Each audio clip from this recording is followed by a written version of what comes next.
Missed an episode of your favorite podcast? Choose from over a decade of content in our archives, not just the latest episode. All free at GCNlive.com. This is your call to action. Get prepared, America. Economy, survival, energy, disasters. This is USAPrepares.com.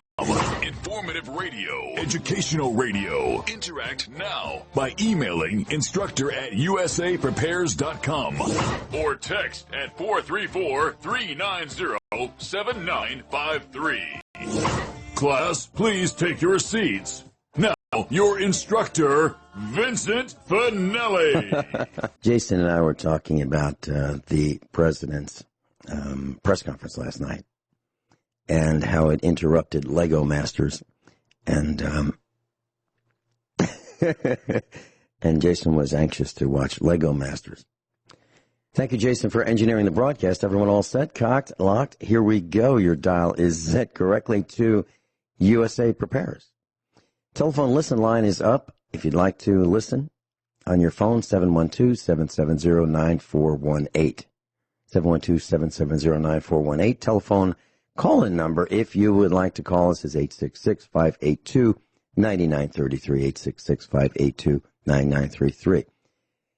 At the front of the classroom, Dr. Richard Allen Miller. Welcome, Rick. Thank you, Vincent. I love when you open the show with a laugh. It's wonderful. Well, I got it. I could just see you being headmaster with a bunch of rowdy kids looking for excuses. Well, it's... and a silencer on a wand. Why? Well, I got to tell you, Rick, I have been in almost that position. When I taught high school, I said to my students, would you like the class to be a democracy? This is like the first few things I said, other than, I introduced myself. Would you like this class to be a democracy or a dictatorship? We can do either one. And they asked me if I was serious about the democracy. And I said, absolutely. If you want democracy, you're in charge. If you want dictatorship, I'm in charge. And they said they wanted democracy. And I said, so we talked about the grading system. And I let them pick how they wanted to be graded. And I said, so what about this? Let's float this idea. Since this is a democracy, would you like me to be able to if I see you do something really, really above and beyond, would it be okay with you if I just gave you 2 points for that marking period? Just because I saw you do something that was above and beyond. They said, yeah, that'd be great. I said, okay. So that means that if you do something above and beyond, you get 2 points. But if you don't do something, it's -2, right? Yeah, I guess so. So, one of the things that bothered me was chewing gum in class, because it wasn't the gum so much; it was the gum wrappers and the gum after chewing the gum. It gets stuck, under desks, under chairs, and things like that. You just go to any school and you'll see gum on the underside of desks and chairs. So I didn't allow gum chewing in my class, and so one day there was a little tiny piece of paper on the floor, and I stopped everything. It was about the size of a gum wrapper. I stopped everything. When I stopped talking, everybody looks, and all the students were looking at me, and I was fixated on this piece of paper on the floor. I pointed at it. I just kept pointing at it. This went on for like 30 seconds. I was unable to do anything other than look at this piece of paper. That's what it appeared like. And the student standing next to it put his hands up in the surrender position and said, I didn't do it. I didn't do it. I said, I know. But you didn't pick it up either. -2. So, yeah, their blood spills all over the room. There it is. Yeah, body count. That's what it's all about. Yeah. And after that, there was no such thing as a piece of paper on the floor because I might see it. So, when you talk about the headmaster and the kind of things that the way you did that was perfect. Yeah. Well, I don't know about perfect, but the poor guy. Well, one day, I was at the farm and I was volunteering to teach students computer science after school. So we had a whole bunch of students who would drive from the high school, about 11, 12 miles down the road. They would drive over to the farm, and I would teach them for several hours about computer technology. And one of the guys drove in his car, and he smoked. And you're not allowed to smoke at school, but he figured it's his car and he could smoke in the car. So he'd smoke on the way to our farm, and then he would get out of his car, throw the cigarette butt on the driveway, crush it out, and then come into the training facility that we had on our farm. And I saw this because we had these French doors at the entrance, and I saw him do this day after day after day, and I'd go out after the class and pick up the cigarette butts. And finally, I lost my temper. So everybody was in class, and we're standing around talking, waiting for, the few stragglers to show up. And he drove in, parked right in front of the building, right near the glass doors, and got out, did the usual, crushed his cigarette out. And so I went over. I didn't say anything. He came in. I went over to my trash can, and I took my entire trash can and dumped it in his passenger seat.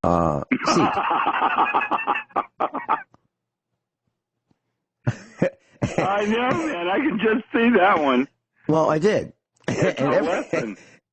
Well, I didn't say a word. I didn't say, watch this. I didn't say, y'all pay attention. He got it too, didn't he? Oh, yeah. Oh, yeah. It's a lesson learned. So he was... Plus the 2 minus 2 points. Plus. Well, what happened was I walked in with the empty trash can, and the students looked at me. They were aghast. It was like all their mouths were open, like, Mr. Finelli, what was that all about? And I said, well, I learned that from you. I saw what you did, and I just did the same thing. Only I did it all at once rather than over a long period of time. Yeah. Did you know that they have actually now decided that a crime against the wilderness may be a war crime? That if you damage something in the woods, that they're going to take you to jail like you broke a war crime law? Now, what would that be? Littering, starting a fire in the forest. Okay, well, I was thinking. A little campfire. Littering in the forest. Plastic in the ocean. The list goes on and on and on. I can drive up my road, and I can see where somebody has thrown a hamburger wrapper or a straw or a cup that they were drinking out their window.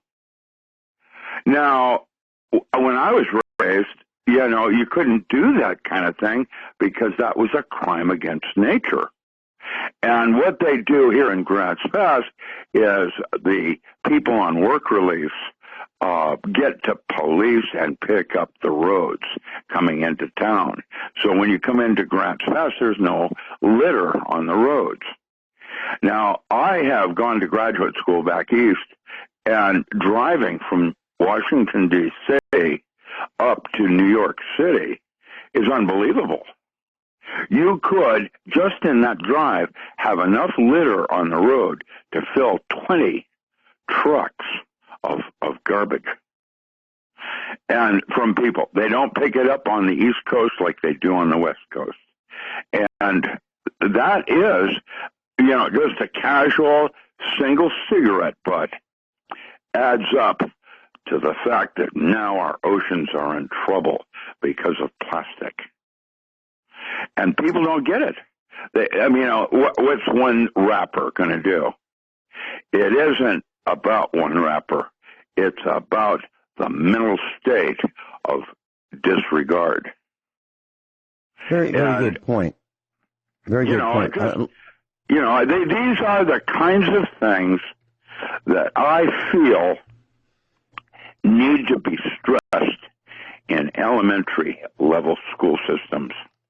The sandbox is where a child first starts to play.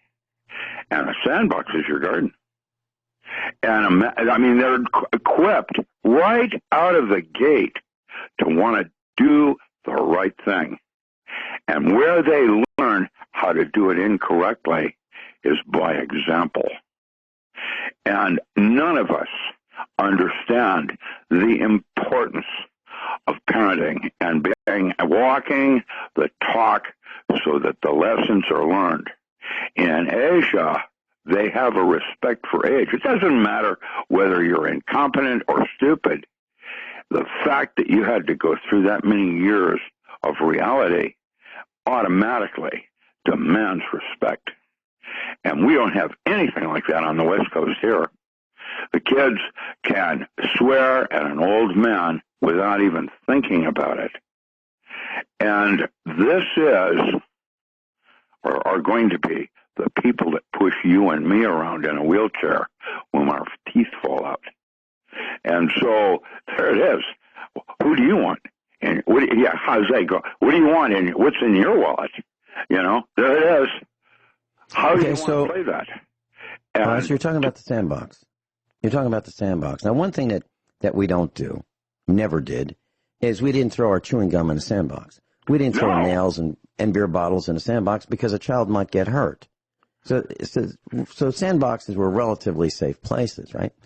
Well, when you're talking about trash throwing it out the window of a vehicle, that's a pet peeve of mine. And so the family goes down the road, our family, with these 5-gallon plastic buckets, and we have gloves, and we pick up the trash that other people throw out on the road. Why? Because we don't want it to blow on our farm and have the cows chew plastic bags and die. So it's something that we do. Do we want to do it? Absolutely not. I mean, I'm not interested in picking up other people's trash because they're careless and reckless. So what I did, and what they do, is when they're coming down the road, they're finishing their beer, and they certainly can't have that, that empty beer bottle that smells like beer in their vehicle, so they just throw it out the window. And it lands on our farm. I mean, a whole bunch of them. They land on our farm, plastic bags, wrappers, sandwiches, pizza boxes, everything you can think of land on our farm. It's almost like there's a sign that says, yeah, go ahead, this is where you dump your trash. Well, it's not just us, it's everybody. All the farms get it. Well, I was livid, so I decided that, governments post these signs that say $250 a fine for littering. Well, I didn't want to post a sign, so I posted it on the internet. I posted it that there is a $1,000 fine for littering on our farm. I posted it on USA Prepares.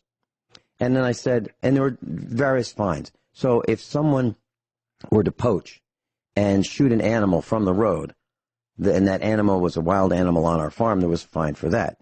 And then there was up to $1 million fine for space junk. So if, a satellite landed on our farm, there was a fine that we published that was $1 million for space junk landing on our farm.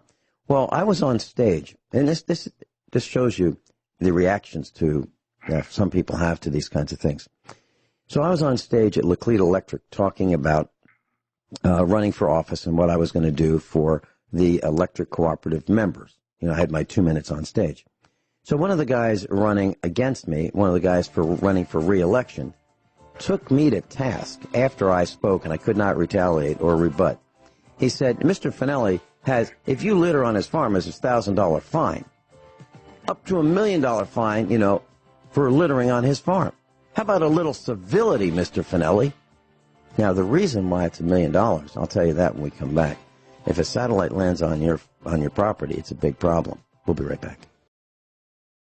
So, several years ago, I posted on our website the fine schedule for littering on our farm and poaching and killing animals, from the road, shooting illegally from the road, and if space junk landed on our farm. And the reason that the fine was so high, by the way, I didn't wait for the government to figure out that, there should be a no littering sign up, or I didn't wait for them for any of this. I just decided this was what we're going to do. It's our property. And I would impose these fines. Now, of course, I'd have to figure out how to collect them, and I might have to collect them, through various means. But the space junk, they thought that I was absolutely out of control with $1 million fine for space junk landing on a farm. But here's the problem. If you have a satellite, and by the way, the satellites go up with rocket power, and they come down by gravity. It's really simple. Satellites come down. Now, sometimes they burn up in space, sometimes they don't, depending on the size of the satellite and the construction. Well, some satellites are nuclear powered. So if you have a satellite that comes down on your property that's nuclear powered, do you think the government is going to evacuate you from your property or not? Do you think they're going to say, listen, you all just stand over there while we excavate this? Do you think that's going to happen, or do you think they're going to say, no, wait, this is a national secret. This is for national security. You're going to have to leave your farm for the next few years if we ever let you come back. And by the way, there's a radiation risk, and it looks like it's contaminated. So what I figured was, what is it worth to me if one of these things falls on my farm? What's it worth to me? Well, it's worth a lot more than $1 million to me, because a lot of blood, sweat, and tears went into our farm. And I don't think I have the life expectancy left to rebuild the farm. So there's $1 million fine for space junk. But I was trashed, absolutely trashed in public, because it was outrageous that I imposed this fine. Now, obviously, this guy running against me didn't understand very much, and he won. He cleaned my clock in terms of votes. Blew me away. And that's what it's like. So, Rick, that was my thoughts about, trash. I hate it when people are careless with their trash. Well, I hate it when they throw the cigarette butts. It's a metaphor for a number of different things. Here's one. I had a post that I put up this morning. One person in the United States dies from coronavirus complications, while 22 veterans die each day from suicide. Can we now throw $2.5 billion at that also? What is the value of a veteran? And what that person, that's why they're evacuating Afghanistan right now. There are more people veterans in Afghanistan committing suicide right now than died in the entire Vietnam War. Why? And the whole thing is about oil prices and controlling other countries. And when I start to look at what's going on across the board in all the different levels of politics, I've had enough. The value systems are wrong. They are teaching our children wrong values. These kids are growing up with this as a way of being. This is a normal, correct way of being. What has happened to the concept of being responsible for your actions? And we haven't even begun to think about or talk about being responsible for the thoughts you choose to entertain. That's what's causing the apocalypse. Okay, so we take young enlistees, I'm talking about young people right out of high school, and we encourage them to join the military, see the world, travel, and give them nice uniforms where they can impress, at least in their minds, their potential or soon-to-be girlfriends. And then we bring them to boot camp and we break them down. We turn them into mush, and then we build them back up into the model that we want. We want them to be killers while they're strong, okay? And once they've been shot at, or once they've been shell-shocked, or once they have traumatic injuries, brain injuries from concussions, they're not as useful. Then the government discards them and tries their best to avoid treating them. So it's like the government is using these young people while they're strong, taking their best years of their lives, and having them do damage to other countries, and then neglecting them after they are not as useful to the government anymore. We're talking about veterans and how we mistreat them, how we neglect them, and it's a sin. Well, we've been told, to the coronavirus and how much money we're now throwing at that compared to what we're doing with our vets that have been damaged beyond repair and need help. It's an embarrassment. And when you realize what the media is doing, because it sells newspapers, it sells advertising, and everybody wants to jump on the coronavirus thing, I'm looking at here right now. I have a little chart in front of me called Death Numbers Years to Date, January 2020 to March 6th, 2020. And there were 10,564,326 total deaths. And what they did is how much was from road traffic fatalities? That was 242,000. The people who died of hunger, 2,800,000. Suicides, in terms of 192,000 people committed suicide in the last 3 months. Deaths caused by smoking, deaths caused by alcohol, deaths caused by cancer, malaria, AIDS. By the way, did you notice they've now cured 2 individuals successfully that had AIDS, not HIV, AIDS. And deaths of mothers during birth, deaths of children under 5. And the coronavirus, it's the smallest on this list. It's less than all the others by like 2 zeros. Now, when you realize that, why is this virus dominating the news? Why is it so important? It is what everybody's talking about. And that's because it's newsworthy where suicides and our veterans and children that are starving are not. And, we have a lot of problems going on, but the coronavirus is nothing compared to what else is going on. And yet, everybody's afraid of it. This morning, after this interview, I'm going to be dialoguing with a couple of kids that are out harvesting chaga mushroom. I've put together a corporation in Canada, and along with another university in Israel, growing psychedelic and pharmaceutical mushrooms for the Canadian government. And they're doing studies now on psychedelic mushrooms. And I've got a couple of local gangster kids that are doing it illegally, and I'm about to turn them into doing it legally. And when I tell you what I'm trying to do is be a visionary, the thing that is the problem that most people don't understand is that medicine and dentistry are broken, and their approach to trying to cure and help the public is not working. And the problem is the medical profession, that doctors and what they would charge for surgery in a situation and how they would treat something like cancer. I had a little girl die in my arms. I've been there and done that. She had leukemia. She died when she was 15 years old. She was my stepdaughter. And I've had this happen to me, and I was at Dornbecker's, and I remember when I was up there at Dornbecker's, the medical doctors there were more interested in their students than they were the children they were treating.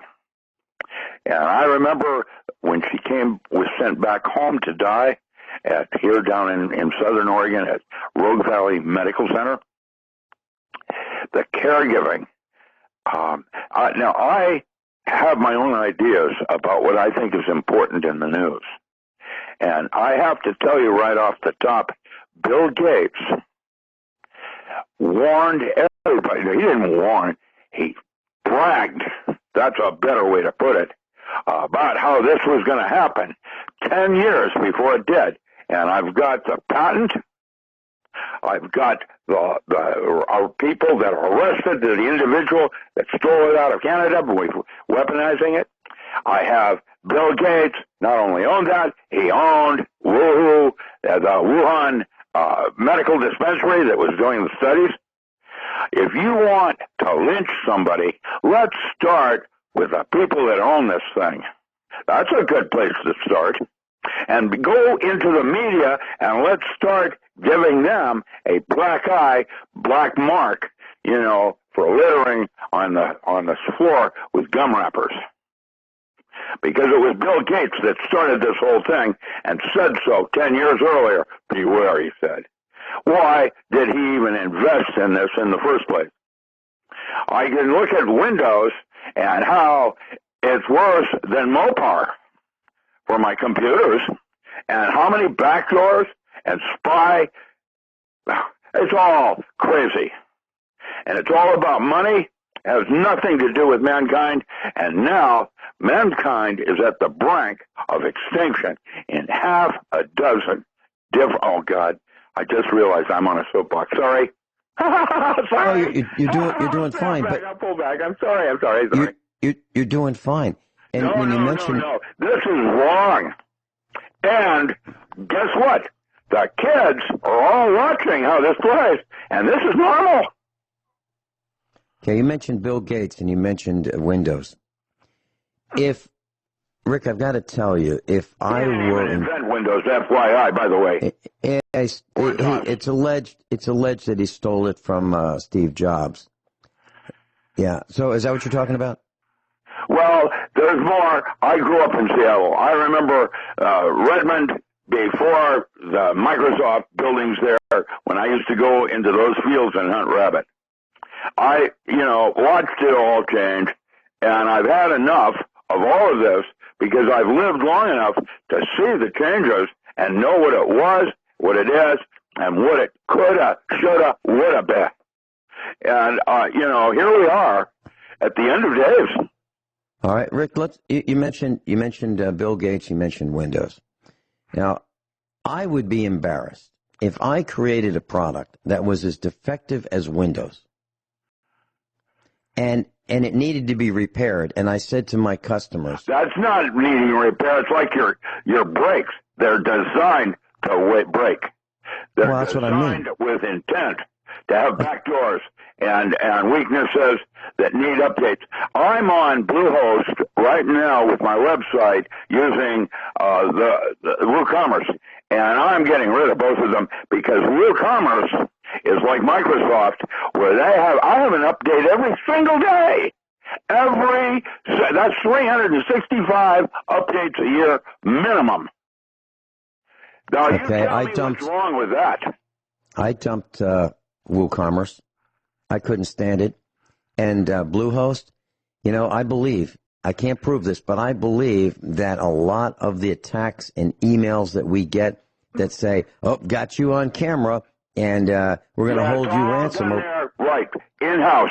That's good. That's one of the reasons I'm moving over to GoDaddy. But look, aside from all of that, and Amazon and the rest of it and the way they play the law, what is this teaching our children? Well, it's teaching our children that I think some lines need to be drawn now. A battlefield. Okay, well, that's what we do. This is teaching our children that success comes through deviant behavior, lying, cheating, obfuscation. Yeah, that's where success comes from. Right. Not being accountable. Right. And young people today, responsibility. Teachers are making a huge mistake. Teachers are allowing children in their classrooms to have cell phones. In my opinion, the teacher should be the highest paid salary in America. Not medical, certainly not dental, with root canals and all the rest of it. Now, I've gotten old enough, I'm now having problems because of poor dental and medical services to me. And I'm angry. And I can understand why somebody goes down into a medical hospital and opens up just to make a statement. And it's going to be more and more like that because it's shallow. Everybody is now seeing it shallow. When you realize how dominating the media is, now you're understanding what they mean by secret state and agendas with the media and who owns the media and why they're doing what they're like Bloomberg. Where's Bloomberg in the whole movement right now? And what exactly is happening in our electoral systems with the woo and the ha-ha and the keepy-bee-bee-bee? You know, the whole thing is nuts. And I don't know what to do other than make a statement with you on the air so that people know how I'm feeling, and hopefully you, listening to me, begin to make similar statements. I've had enough. Well, my New Year's resolution for the second year in a row has been to increase my intolerance, and that's what I've been doing. You mentioned root canals. The average cost of a root canal in the United States can be, well, between $300 and $2,000. Now, what allows a dentist to charge $2,000 for a root canal? Maybe somebody can help me understand that. Okay. And so what they're doing is opening up the crevice for more bacteria to set in, making you more, not less vulnerable. You know, medicine and dentistry are broken. And it isn't going to be an antidote that saves your life in this woohoo or the rest of it. What it's about is your body and stress management. That's a new book I'm going to be putting up on my site this week, something I wrote back in the 80s, and I've cleaned it up to be an ebook, downloads inexpensive, on how to do stress management, because that's where all illness comes from, mismanaging your stress. All illness is from mismanagement of stress. And if you look at any job today, any job, the boss wants more, faster. And the stress is enormous. Which is why I don't have a job. Literally. I don't work for anybody else. I just do my own thing when and if and how I want to. Now it may sound egocentric, class, but I decided a long time ago that I would be much better off with less Federal Reserve notes than I'd be better off with fewer Federal Reserve notes and being in charge of my own destiny. So I've been an entrepreneur for a long time. We'll be right back. This is probably getting me in trouble, but it's all right. I just heard a commercial, and if I heard this right, it was for 75 years, Smokey Bear has been saying only you can prevent wildfires. That's an absolute bold-faced lie. That is not true. It was Smokey the Bear, not Smokey Bear, and it's not only you can prevent wildfires, it's only you can prevent forest fires. That's what it was. Rick, do you remember it the way I remember it? Absolutely. And by the way, you know who the voice is on that? He played with Paul Newman. He's a cowboy. You remember his name? No. Oh, come up with it. Robert Redford? No, not Robert, excuse me. He was, he's the one that was married to that woman that was in that movie with Robert Redford and him as cowboys. And I can't remember his name right now, but he's been in the news for a while. I'll figure it out. I'll come up with it before we end up. Okay. Well, the point I'm trying to make is they are changing. This is a moving... And you know, alternate universes and all of the Mandela effect of timelines and crap. You know, right now, we can't even comprehend simple things like space-time. What are we doing? More people, I've got 20 things that people died of. Seasonal flu deaths are higher than the Wuhan. Well, Rick, is it possible? Only 3,000 people died of Wuhan in the last 3 months, and yet there's 10 million deaths and from unnatural causes, and from drinking and driving, smoking. Why are the media so focused in trying to scare the public into giving up our civil rights. And remember, it was when you give up, who was it? Benjamin Franklin, when he said, when you give up your civil rights for safety, you lose both. Okay, but the problem, Rick, the problem is, I've been saying all along, is the big part of the coronavirus is the supply chain. That is the big problem. Well, look what's happened in terms of food prices. Walmart and Harbor Freight. Yeah, Harbor Freight has been increasing their prices. They have a sale yesterday to buy RAM for my computer. And guess what? The store did not have it in stock, and their warehouses did not have certain forms of memory in stock. Why? Because it comes from China, and there are none.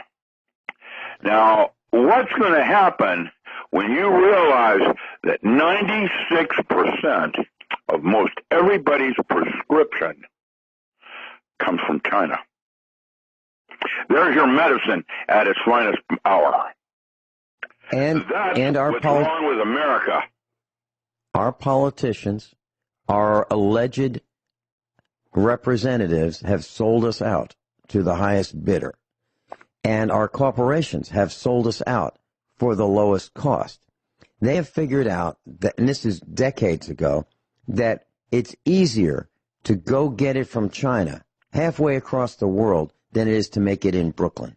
That's what they figured out. It used to be that you could buy shirts. I've got a pair of scissors in the studio that was made in Brooklyn, a pair of scissors. Now, if you said to a person, do you think we could make scissors in Brooklyn? The answer would be, no, we can't do that. We used to. We used to make lots of products. We used to make our own sewing machines. Then they went to Japan. Now we don't make sewing machines. Well, guess what's happening now because of this? Las Vegas is closing down. No more gambling. All of your casinos are closing down. Rick, I decided several years ago, maybe 5 years ago, maybe even more, that I wanted to meet Art Bell while he was still alive. And I figured that he would be at the National Association of Broadcasters in Las Vegas. So I actually flew down there. This is when probably the last flight, it is the last flight I ever took.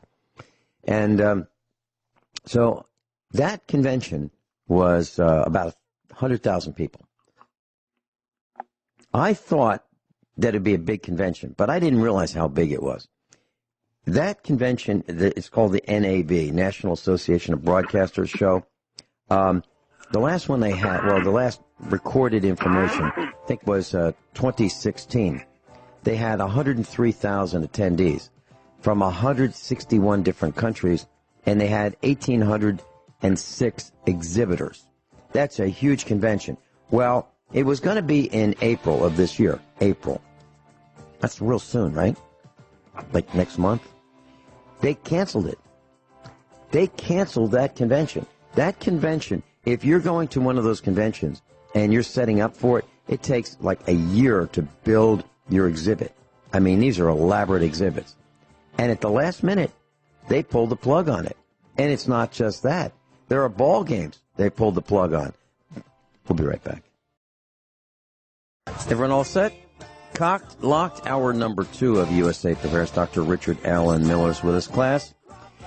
If you're paying attention to what the market is doing, I'm talking about the Dow Jones Industrial Average. It's down 1,856 points at the moment for today. And for the month, the Dow is down 26%. There goes your retirement. We are in my opinion, and I have not heard anyone else say this, so this is my opinion, we are in the second Great Depression, and we have been for a while, but now it is intensifying at an increasing speed. The second Great Depression in my world is also known as, and this is my term also, the Corona Panic. People are terrified of what's happening, and I just want to share with you a couple great quotes of false hope during the first Great Depression. Okay? Quote, we will not have any more crashes in our time. Now, these aren't car crashes.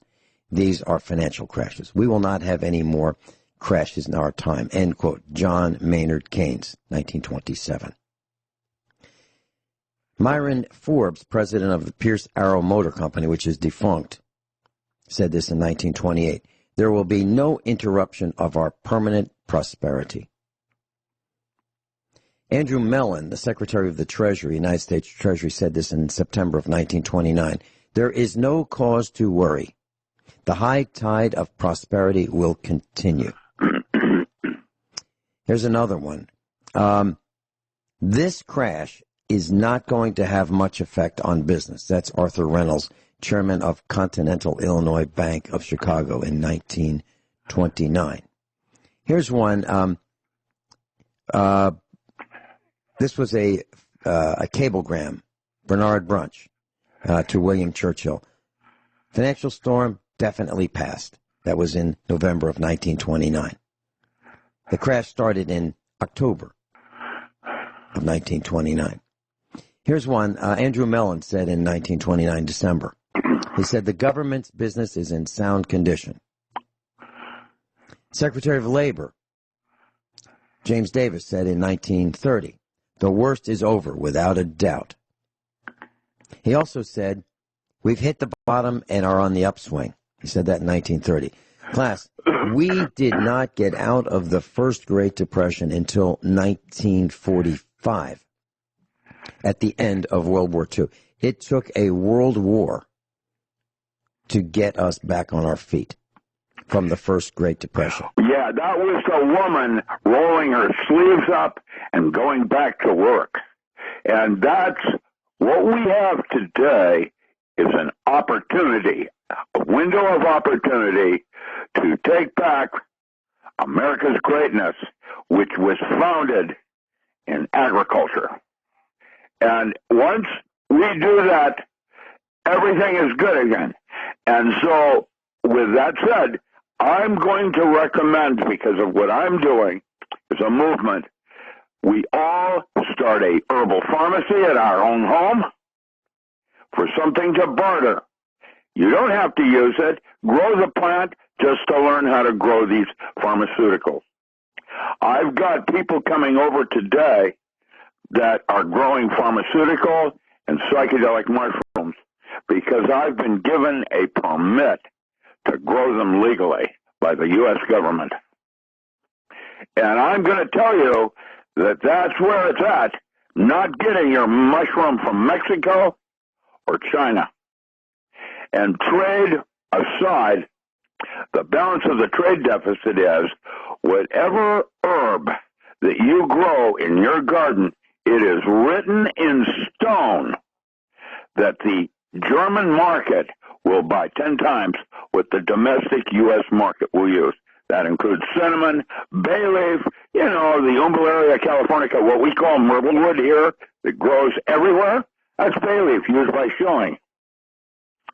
You learn how to buy 40% of the food you consume from your neighbor, farmer's market, or growing it in your own garden, and you will never again have a problem with money. That's written in stone. Well, we're doing exactly that, Rick. We planted some chickens, and we thought we'd get 10, and we'd get a rooster. Then we thought, well, let's get 2 roosters because we want to be able to plant more chickens. And so we have, and then with each other. Yeah. Yeah. Well, so far, so good. They haven't figured that out yet, and they just started laying eggs. So we wanted to buy 10 plus a rooster. We bought 10 plus 2 roosters, and then the guy that had them, that was selling them to us, said, well, the first guy wanted 2 fewer. All right, I'm going to give you a secret with this. While you're doing that, realize that the local microbreweries are throwing away their spent food. After they've brewed the grains that they use, they throw them away, and they will do a trade where you give them older layer hens that are no longer functioning right, and they will give you their spent mash for free because they have to pay money to get rid of it. And that, the chicken will come to run for that.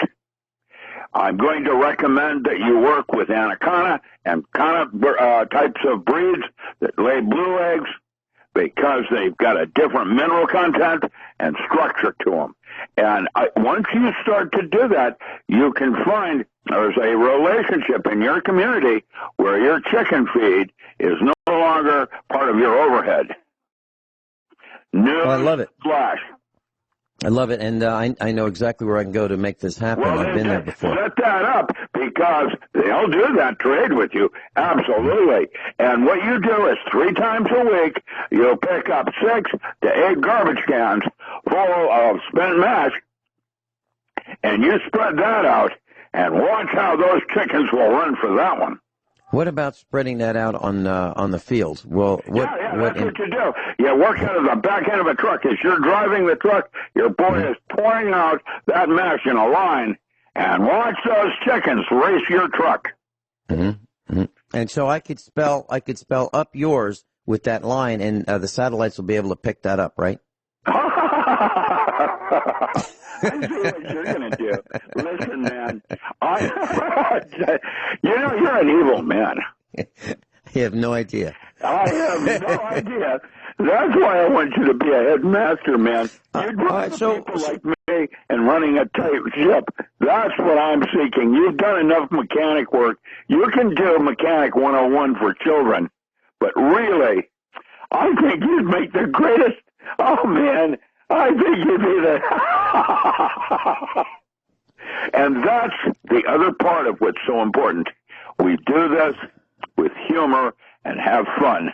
Because if you're not having fun, what's the purpose of it?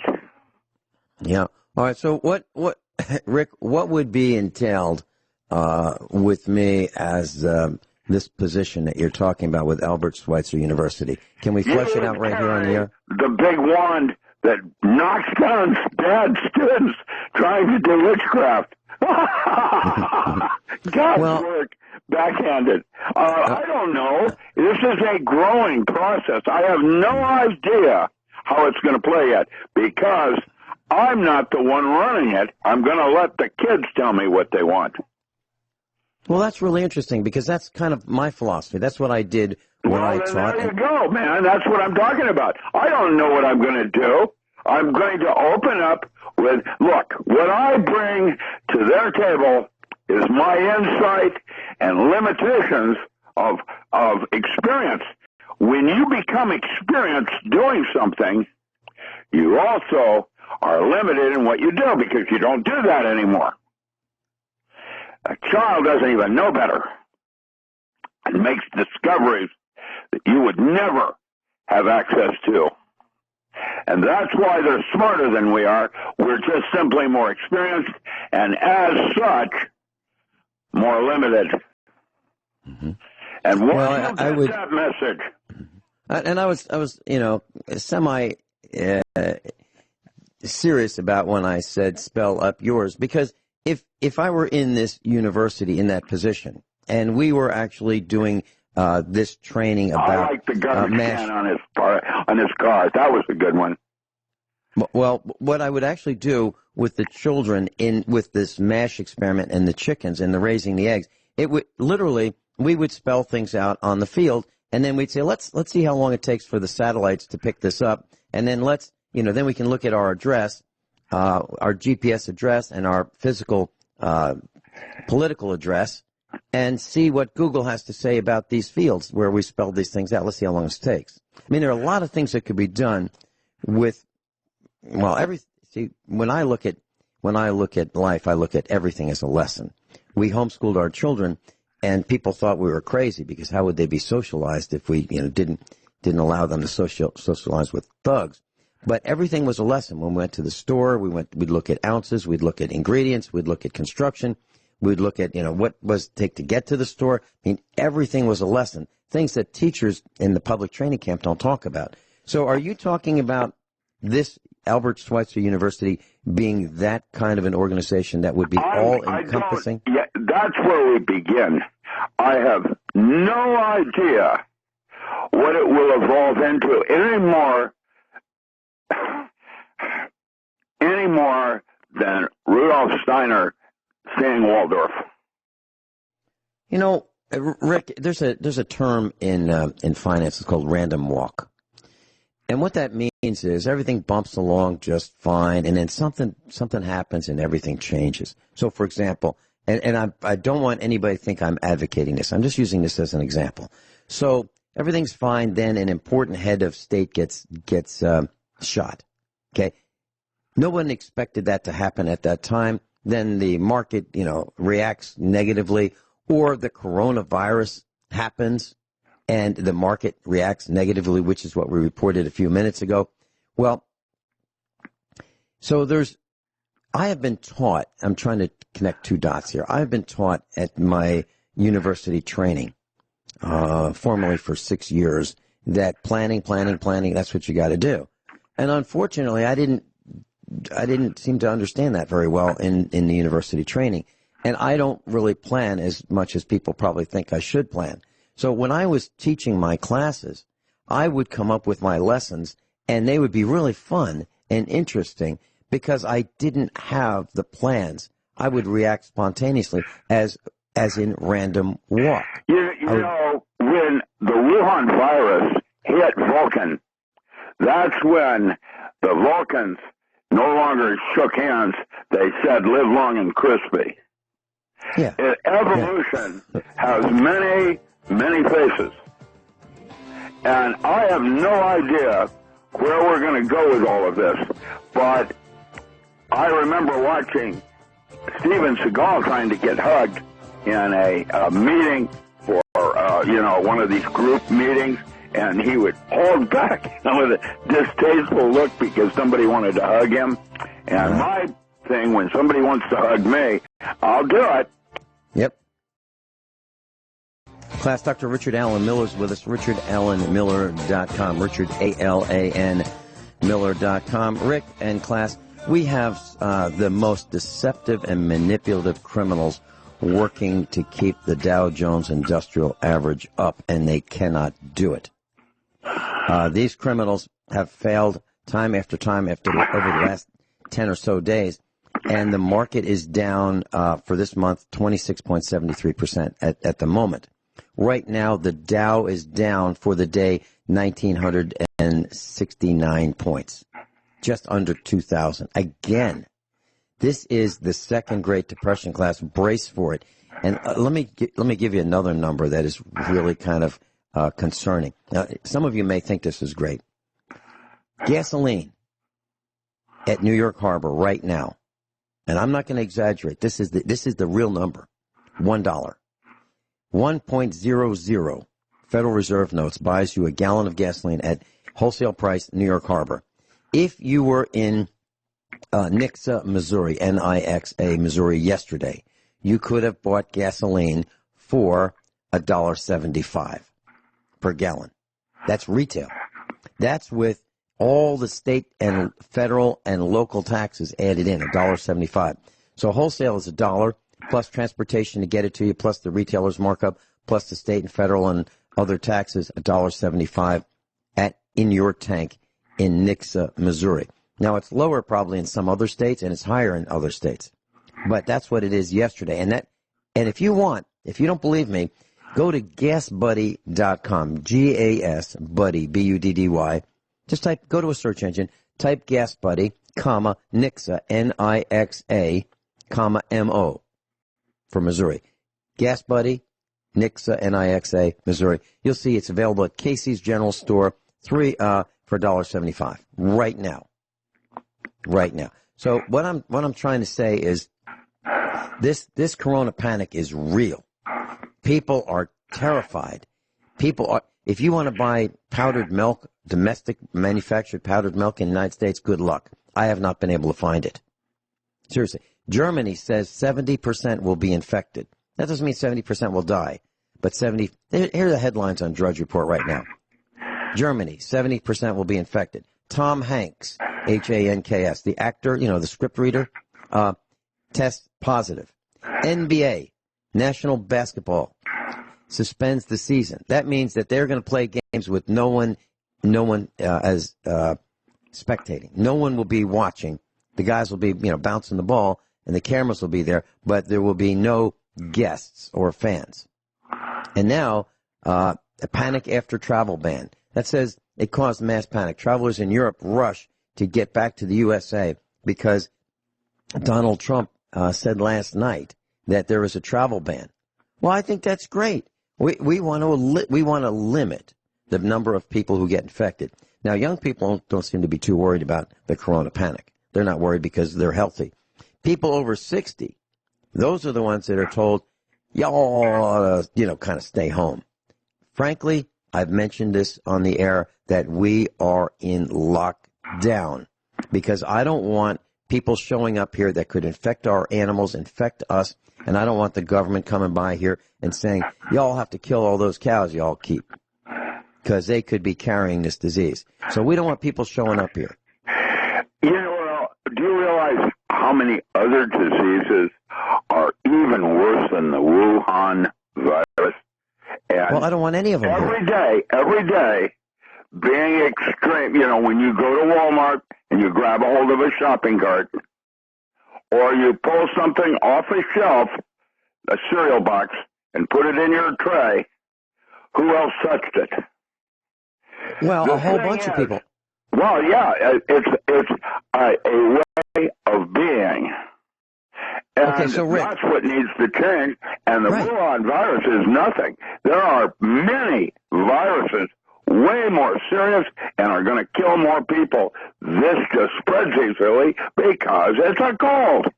And everybody has the cold. Everybody gets the cold. Everybody.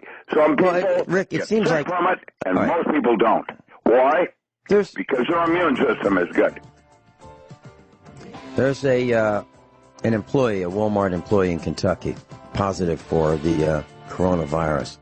And so if you think about it, does that employee go to the break room, the Walmart break room? Sure. Does that employee use the restroom? Sure. The same restroom that the customers use. And it seems like they have a distance contest in Walmart where guys see how far they can pee. And they're always wrong. Plus, it seems that a number of broadcasts are centered on discussing the political theories about the corona panic. And what I'm talking about is, it seems to be in the states where the Democrats are popular, and this is to keep them from voting. Or it seems to be the method of taking down the current president, Donald Trump, of the United States, bringing him down so he can't, or so he won't be reselected. Or it is the reset of the financial markets, the markets that we all look to for stability. It could be, theories about taking down the Federal Reserve. The list goes on and on. Blaming China, taking down their manufacturing, rebuilding the manufacturing of the United States. So there's a lot of theories about what that other broadcast and internet writers are putting forth.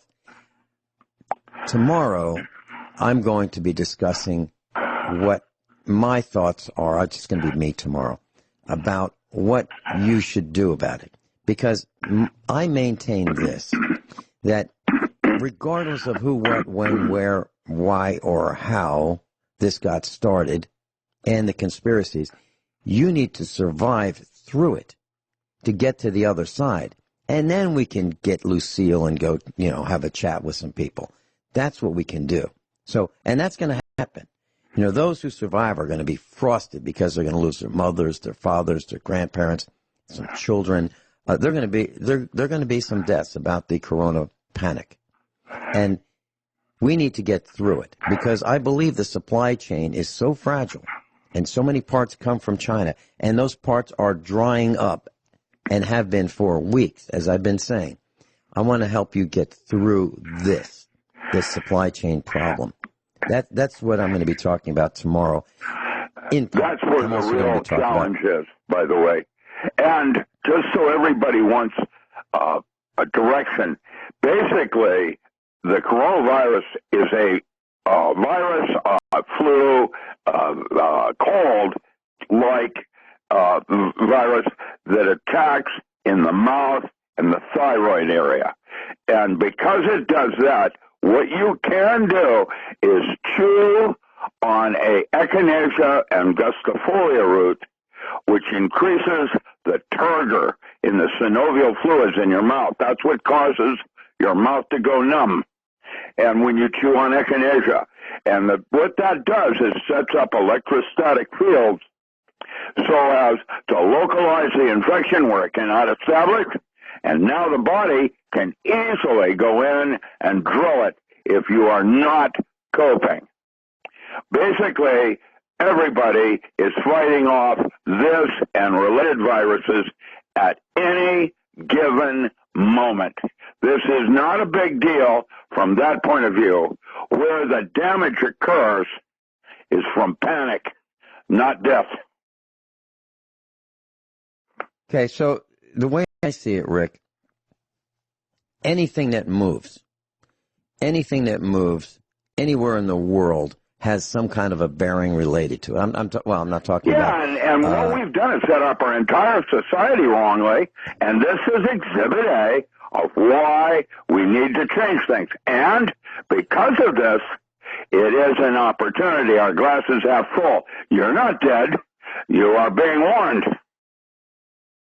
Okay, so John Deere, Cub Cadet, Husqvarna, a whole bunch of riding lawnmower brands have these mower decks. Let's say they're 42 inches, a couple blades that, you sit on this thing and you turn the steering wheel and you ride around and you mow your lawn. Well, those brands of mowers, Murray, MTD, and others, John Deere, of course, use bearings in the spindle shafts that connect to the blades. So the blades go round and round at, let's say, 3,600 RPM, and there's a shaft that's connected to the hub where the blade is mounted, and then there's a pulley that's driven by a belt. Well, the two bearings on each spindle for each blade are alternator bearings. They're the same bearings that are used literally in automobile alternators. Why? Because it's common and it's cheap. But they are not greasable. So what happens is these spindles and the bearings lock up and fail. And where do they come from? Chi-Com. They come from the communist Chinese. So everything that moves in my world that is driven has a bearing of some kind, whether it be a fan that's attached to the water pump of a car, or the alternator, or the fan that blows the heat inside the cabin of the car, or the air conditioning unit that's in the window, or the air conditioning unit that has an inside and outside unit, the blowers, everything has bearings. Even the skateboard wheeled surface of those ramps that are used to offload 18-wheelers at the supermarket. When they have all these boxes that are being delivered to the supermarket, the cans and the pasta and all those kinds of things, what they do is they install these racks at the back of the truck, and they unload into the back door of the supermarkets. And they just slide these boxes. One guy's in the truck, picks up the boxes, drops them on this ramp. The ramp is tilted downward toward the floor, and the boxes go sliding down. Those are all bearings.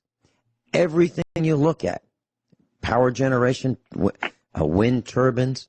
I even have a fan to cool off our solar power electronics.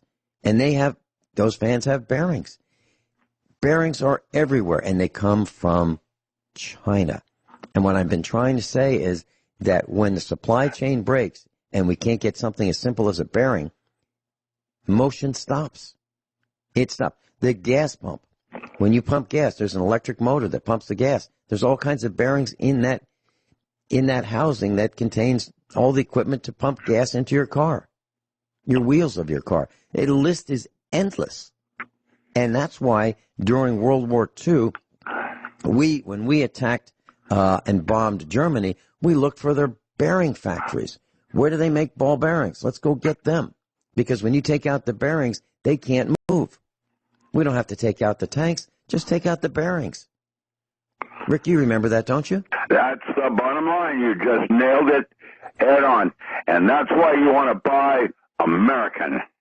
And even though your standard of living may decrease, in fact, what you are literally doing is improving the quality of your life. American agriculture was and has always been the best buy there is. Per dollar spent, you got more for your buck than any other country, period, end of story. And so cheapest and best buy, there's no longer best buy, it's cheapest, and that's China. Well, there's Gresham's law, and Gresham's law says simply, it's an economic law. It says bad money chases out good money. And it's absolutely true 100% of the time. And that can be applied to products as well. And here's an example. So if you look at a Federal Reserve note, that's bad money. It takes virtually nothing to print a piece of paper that says this is redeemable for gold or silver. That's what they used to say. Then they took off the part that says this is redeemable for gold or silver. They took them out of circulation. So now it's redeemable for nothing. It's bad money. It chased out gold and silver for the most part. Okay, so if you look at products today, and when you say cheapest, yes, that's what people are doing. So you take Harbor Freight, and these, by the way, these are my opinions. So you take Harbor Freight tools. Are they as good as Craftsman used to be, when Craftsman wrenches and sockets and ratchets and breaker bars and crowbars and hammers, when they were made in the USA, weren't they pretty darn good? Absolutely they were. Well, Harbor Freight came along with the Chi-Com tools, much cheaper, maybe 15% or 20% of the selling price of a Craftsman tool. But people bought the Harbor Freight. Why? Because they were cheap. Well, that drove Craftsman almost into the ground. So who goes and buys Craftsman anymore? Why would you? Because Craftsman is expensive for American-made tools. So what did Craftsman do? They started producing the tools in China. So why would you buy a Craftsman tool that's made in China for more money than you buy a Harbor Freight tool that's similar, that's made in China as well? And people keep going toward the cheapest. So now, what has happened to those factories that have made those tools in America? They're dying. They're dying. And how did those start? Did they start up running full bore? No. It was evolutionary. It took time. Build the first screwdriver, build the first socket, build the first wrench, get it sold. More customers would say, yeah, it's pretty good. And then they'd increase the manufacturing capacity. That's how it worked. Well, once you kill it, it's really hard to start it up. And here's the proof. When Volkswagen killed the Beetle, that was Adolf Hitler's Volkswagen, the car for the people, that was a great concept. It was a horizontally opposed engine. It ran lots of miles, low maintenance. It was a wonderful design to get you from A to B. Okay, it wasn't the biggest, it wasn't the fanciest, it wasn't the best, it was basic. Well, over time it evolved and became bigger and bigger and fancier and so forth. And then Volkswagen killed it in favor of instead of an air-cooled engine, a water-cooled engine. Well, then they decided that, that was a mistake. Maybe we shouldn't have killed the Volkswagen Bug, or Beetle as it's called. And they wanted to bring it back. Well, when they wanted to bring it back, they said, okay, well, we got rid of all our tooling. What's it going to cost to bring it back? And the number was something like, we'd have to sell them for $65,000 a piece to bring it back. That's what I'm talking about. Once you kill that factory, it's really hard to bring it back. Really hard. And that's just a perfect example. And that's what Volkswagen did.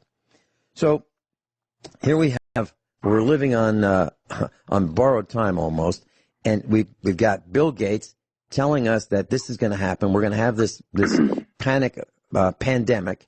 Here it is. And he's the guy that sold, in my words, a defective product. He sold a defective copy of Windows, a version of Windows, and let's say it was $89 wholesale.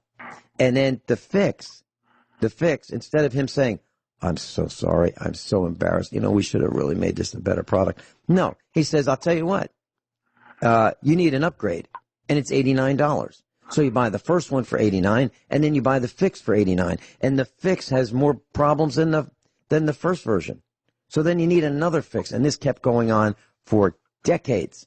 That's Bill Gates. So are you going to trust him to build the answer to health? Is he the guy? He's the guy that would sell you something that you couldn't own. I want you to think about this. If you went to buy a Ford car and you had a 1-year warranty and the windshield wiper refills broke, okay? So it streaked and they wouldn't wipe your windshield in the rain very well. You bring it back to the dealer and you say, this isn't working so well. I can't see where I'm going in the rain because the windshield wiper blades have failed. The dealer would give you a new pair of windshield wipers. That's what Ford would do, or Chevy, or Chrysler. But Bill Gates would sell you a whole new car to fix the windshield wiper problem. And you didn't get to own the windshield wipers in the first place. You just got to lease them or use them because the license says you don't own it. No kidding. That's Bill Gates. We'll be right back. Dr. Richard Allen Miller's with us. Richard, A-L-A-N Miller, MILLER.com. If you'd like to go and peruse his offerings. Class tomorrow, it's going to be just me. And if you'd like to call in and share, I'm going to be talking about, tips and things that I do, things from my unfinished, unpublished, and not available for sale book. That'll be tomorrow. And if you've got some suggestions, if you want to share them, things that you've learned how to do better, faster, smarter, more frugally, you can certainly call in. We'd love to hear what your thoughts are as well. And the call-in number for tomorrow is the same as every day. It's 866-582-9933. 866-582-9933. Rick, you mentioned me participating in the Albert Schweitzer University. What do you envision me doing? I'd like you to be like you do on radio. You have different instructors working with you as the headmaster running the entire operation, administration, making sure that if one of us whoever isn't doing it right, that we get to the woodshed just like the kids do. Well, the principal. You're the principal. Not necessarily. You could also teach a class, but basically running the operation because I'm too busy writing. Okay. Rick, maybe I should share my philosophy with you at this point. You may want to retract that offer. Man. Well, okay. So the definition of management, as I learned it at the university, is getting people to do things. That's management. And then there's another definition that's a little more refined, and that's getting people to do things because they want to do them. And then there's another definition that is getting people to do things because they want to do them because they want to do them. My definition of management is getting people to do what you want them to do because they want to do it because they think it's their idea. That's my definition of management. So does that fit in with your philosophy for Albert Schweitzer? You'd be a natural, just like you are with radio. In fact, there would be no difference because basically when you actually do real good radio, you're not the one running the show. You're the one directing Rick Sheeman or myself or Norm Shealy in terms of bringing out and making their concepts available. And today is my turn. Tomorrow is your turn. The next week will be Rick Sheeman, that kind of thing. Yeah. Okay. Well, that's something what you do. You do that right now. That's what a headmaster or Dumbledore would be about. Dumbledore does his lessons, but there's the principal, there's the vice principal, there's the janitor, and then there are the different instructors. And I have no idea what kind I'm going to be, but I don't want to run the show. What I want to do is show up and do my thing. Okay. Like Rich Sheeman does. Okay. Well, I'll tell you this at this point. Then I'm interested in doing that. All right. That's what I was hoping for because you're a natural. Well, that's very kind of you to say. So I'll be thinking about this and keep me in the loop, please, as to what I will. You bet. The direction. What did you think of the first banner I made on Albert Schweitzer University? What did you think of that one? Quite outstanding. I've got a question for you, Rick. You mentioned echinacea root, echinacea. Now, there's echinacea and gustifolia. There are 9 species of echinacea, and 2 subspecies or cultivars. And Echinacea purpurea, purple coneflower, is not the same thing as Echinacea and Gustifolia. Purpurea grows very tall and can and has been classified as a Rudbeckia because it doesn't have echinaceae in it. The echinaceae are what causes the turgor in your synovial fluids, and that turgor is what sets up electrostatic fields, and those electrostatic fields reduce habitat where the virus can set up. Once you've done that, it's easy for your body to go in and drill it. That only if the body is not coping with its own non-supplement uses. And So basically, the human body is the finest laboratory the world will ever know, way better than medicine ever dreamed of. Okay, so what part of the echinacea plant do we You chew on? use the root, and rather than it going through digestive processes like a pill or capsule or a tincture, which has been alcohol extracted, you take the whole root and you chew 1/4 inch of it twice a day for only 2 days, and the woohoo boo-boo is gone, baby gone. Just like that. Okay, so we should be planting echinacea. Now, And any particular... Gustifolia, a Okay, and what- smaller growth, snake root. Kansas, snake root. And Missouri, snake root. Kansas and Missouri. Okay. All right, very good. And so I'm going to look up the seeds and see if we can plant them in our garden. I guess that's what you're recommending, You right? can get everything from Richters.com. Richters of Canada, certified organic. Very good. Rick